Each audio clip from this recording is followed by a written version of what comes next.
Chapter 27. The bronze altar. And you shall make the altar of acacia wood, 5 cubits long and 5 cubits wide. The altar shall be square, and its height shall be 3 cubits. You shall make its horns on its 4 corners.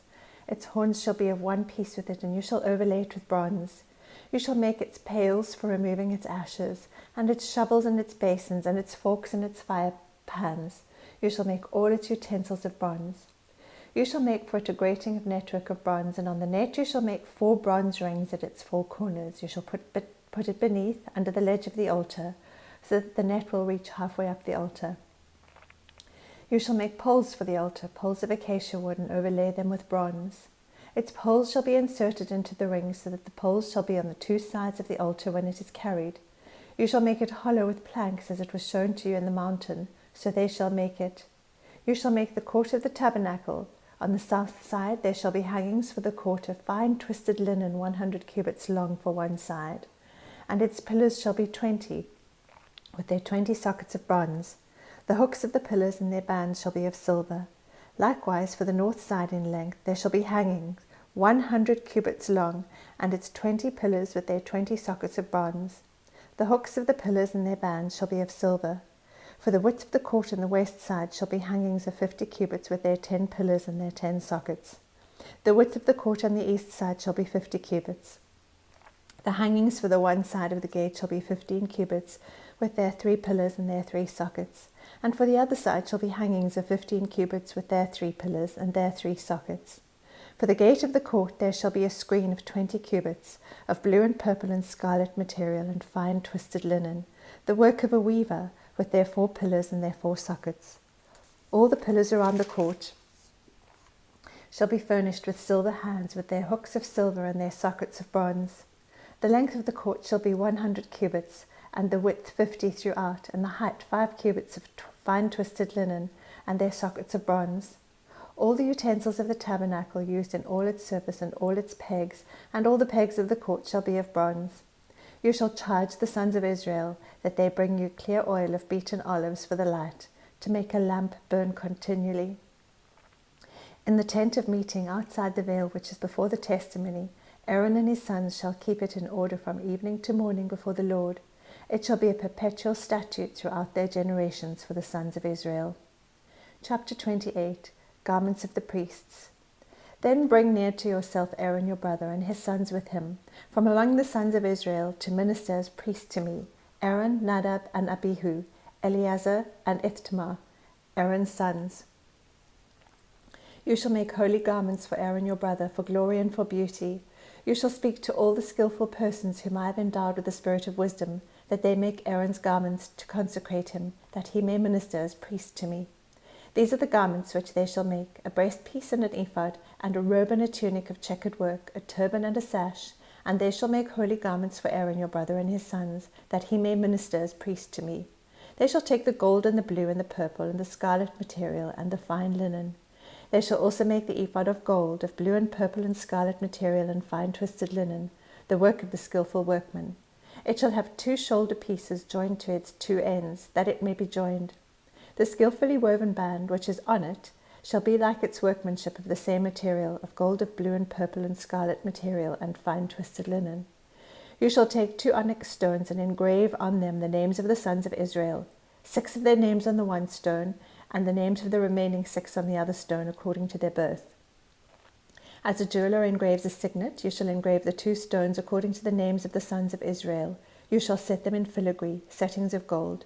You shall put the 2 stones on the shoulder pieces of the ephod as stones of memorial for the sons of Israel, and Aaron shall bear their names before the Lord on his 2 shoulders for a memorial. You shall make filigree settings of gold, and 2 chains of pure gold. You shall make them of twisted cordage work, and you shall put the corded chains on the filigree settings. You shall make a breastpiece of judgment, the work of a skillful workman. Like the work of the ephod you shall make it of gold, of blue, and purple and scarlet material, and fine twisted linen you shall make it. It shall be square and folded double, a span in length and a span in width.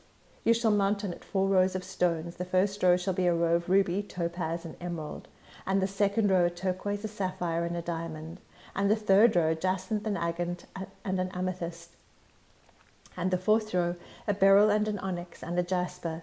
They shall be set in gold filigree. The stones shall be according to the names of the sons of Israel, 12 according to their names. They shall be like the engravings of a seal, each according to his name for the 12 tribes. You shall make on the breastpiece chains of twisted cordage work in pure gold. You shall make on the breastpiece 2 rings of gold, and shall put the 2 rings on the 2 ends of the breastpiece. You shall put the 2 cords of gold on the 2 rings at the end of the breastpiece. You shall put the other 2 ends of the 2 cords on the 2 filigree settings, and put them on the shoulder pieces of the ephod at the front of it. You shall make 2 rings of gold, and shall place them on the 2 ends of the breastpiece on the edge of it, which is towards the inner side of the ephod. You shall make 2 rings of gold, and put them on the bottom of the 2 shoulder pieces of the ephod, on the front of it, close to the place where it is joined, above the skillfully woven hand of the ephod. They shall bind the breastpiece by its rings to the rings of the ephod with a blue cord, so that it will be on the skillfully woven band of the ephod, and that the breastpiece will not come loose from the ephod. Aaron shall carry the names of the sons of Israel in the breastpiece of judgment over his heart when he enters the holy place, for a memorial before the Lord continually. You shall put in the breastpiece of judgment the Urim and the Thummim, and they shall be over Aaron's heart when he goes in before the Lord. And Aaron shall carry the judgment of the sons of Israel over his heart before the Lord continually. You shall make the rope of the ephod and all of blue. There shall be an opening at its top, in the middle of it. Around its opening there shall be a binding of woven work like the opening of a coat of mail, so that it will not be torn. You shall make on its hem pomegranates of blue and purple and scarlet material, all around on its hem, and bells of gold between them all around. A golden bell and a pomegranate, a golden bell and a pomegranate, all around on the hem of the robe. It shall be on Aaron when he ministers, and its tinkling shall be heard when he enters and leaves the holy place before the Lord, so that he will not die. You shall also make a plate of pure gold, and shall engrave on it, like the engravings of a seal, holy to the Lord. You shall fasten it on a blue cord, and it shall be on the turban. It shall be at the front of the turban. It shall be on Aaron's forehead, and Aaron shall take away the iniquity of the holy things which the sons of Israel consecrate, with regard to all their holy gifts, and it shall always be on his forehead, that they may be accepted before the Lord. You shall weave the tunic of checkered work of fine linen, and shall make a turban of fine linen, and you shall make a sash, the work of a weaver. For Aaron's sons you shall make tunics. You shall also make sashes for them, and you shall make caps for them for glory and for beauty. You shall put them on Aaron your brother, and on his sons with him, and you shall anoint them, and ordain them, and consecrate them, that they may serve me as priests. You shall make for them linen breeches to cover their bare flesh. They shall reach from the loins even to the thighs. They shall be on Aaron and on his sons when they enter the tent of meeting, or when they approach the altar to minister in the holy place, so that they do not incur guilt and die. It shall be a statute forever to him, and to his descendants after him. Chapter 29. Consecration of the priests. Now this is what you shall do to them to consecrate them to minister as priests to me. Take 1 young bull and 2 rams without blemish, and unleavened bread and unleavened cakes mixed with oil, and unleavened wafers spread with oil. You shall make them of fine wheat flour. You shall put them in 1 basket, and present them in the basket along with the bull and the 2 rams. Then you shall bring Aaron and his sons to the doorway of the tent of meeting, and wash them with water. You shall take the garments, and put on Aaron the tunic, and the robe of the ephod, and the ephod and the breastpiece, and gird him with the skillfully woven band of the ephod. And you shall set the turban on his head, and put the holy crown on the turban. Then you shall take the anointing oil, and pour it on his head, and anoint him. You shall bring his sons, and put tunics on them. You shall gird them with sashes, Aaron and his sons, and bind caps on them, and they shall have the priesthood by a perpetual statute. So you shall ordain Aaron and his sons. Then you shall bring the bull before the tent of meeting, and Aaron and his sons shall lay their hands on the head of the bull. You shall slaughter the bull before the Lord at the doorway of the tent of meeting. You shall take some of the blood of the bull, and put it on the horns of the altar with your finger, and you shall pour out all the blood at the base of the altar. You shall take all the fat that covers the entrails and the lobe of the liver, and the 2 kidneys and the fat that is on them, and offer them up in smoke on the altar. But the flesh of the bull and its hide and its refuse you shall burn with fire outside the camp. It is a sin offering. You shall also take the 1 ram, and Aaron and his sons shall lay their hands on the head of the ram. And you shall slaughter the ram, and shall take its blood and sprinkle it around on the altar. Then you shall cut the ram into its pieces, and wash its entrails and its legs, and put them with its pieces and its head. You shall offer up in smoke the whole ram on the altar. It is a burnt offering to the Lord. It is a soothing aroma, an offering by fire to the Lord. Then you shall take the other ram, and Aaron and his sons shall lay their hands on the head of the ram. You shall slaughter the ram and take some of its blood and put it on the lobe of Aaron's right ear, and on the lobes of his sons' right ears, and on the thumbs of their right hands, and on the big toes of their right feet, and sprinkle the rest of the blood around on the altar. Then you shall take some of the blood that is on the altar and some of the anointing oil, and sprinkle it on Aaron and on his garments, and on his sons' garments with him.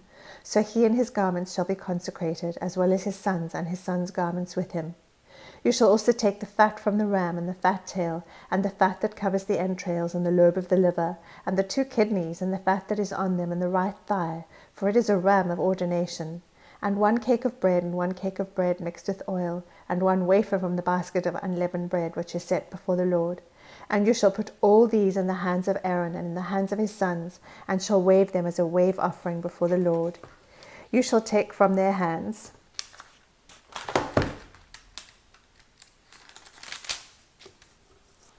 and offer them up in smoke on the altar on the burnt offering for a soothing aroma before the Lord. It is an offering by fire to the Lord. Then you shall take the breast of Aaron's ram of ordination and wave it as a wave offering before the Lord, and it shall be your portion. You shall consecrate the breast of the wave offering and the thigh of the heave offering, which was waved and which was offered from the ram of ordination, from the one which was for Aaron and from the one which was for his sons. It shall be for Aaron and his sons as their portion forever from the sons of Israel. For it is a heave offering, and it shall be a heave offering from the sons of Israel, from the sacrifices of their peace offerings, even their heave offering to the Lord. The holy garments of Aaron shall be for his sons after him, that in them they may be anointed and ordained. For 7 days the one of his sons who is priest in his stead shall put them on when he enters the tent of meeting to minister in the holy place. You shall take the ram of ordination and boil its flesh in a holy place. Aaron and his sons shall eat the flesh of the ram and the bread that is in the basket at the doorway of the tent of meeting. Thus they shall eat those things by which atonement was made at their ordination and consecration. But a layman shall not eat them, because they are holy. If any of the flesh of ordination or any of the bread remains until morning, then you shall burn the remainder with fire. It shall not be eaten, because it is holy. Thus you shall do to Aaron and to his sons according to all that I have commanded you. You shall ordain them through 7 days. Each day you shall offer a bull as a sin offering for atonement, and you shall purify the altar when you make atonement for it, and you shall anoint it to consecrate it. For 7 days you shall make atonement for the altar and consecrate it. Then the altar shall be most holy, and whatever touches the altar shall be most holy. Now this is what you shall offer on the altar: 2 one-year-old lambs each day continuously. The one lamb you shall offer in the morning, and the other lamb you shall offer at twilight. And there shall be 1/10 of an ephah of the fine flour mixed with 1/4 of a hin of beaten oil, and 1/4 of a hin of wine for a drink offering with 1 lamb. The other lamb you shall offer at twilight, and shall offer with it the same grain offering, and the same drink offering as in the morning, for a soothing aroma, an offering by fire to the Lord. It shall be a continual burnt offering throughout your generations at the doorway of the tent of meeting before the Lord, where I will meet with you to speak to you there. I will meet there with the sons of Israel, and it shall be consecrated by my glory. I will consecrate the tent of meeting and the altar. I will also consecrate Aaron and his sons to minister as priests to me. I will dwell among the sons of Israel and will be their God. They shall know that I am the Lord their God, who brought them out of the land of Egypt, that I might dwell among them. I am the Lord their God.